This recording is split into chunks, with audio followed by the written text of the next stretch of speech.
This is the 3D printer that I'll be using to do my Stockyard.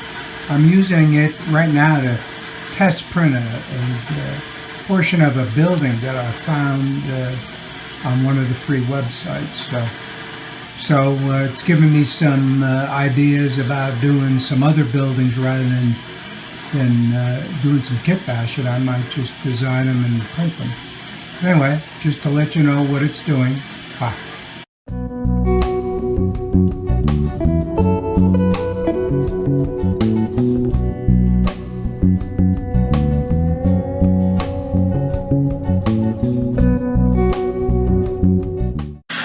Here's the 3D printer I got today, printing out some of the fencing. I don't know if you can see it.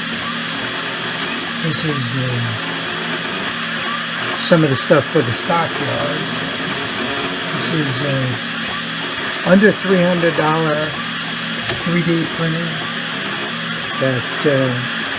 It's called the daVinci Mini. It's made by XYZPrinting.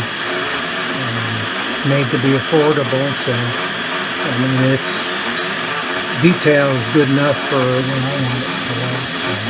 So, anyway, that's it.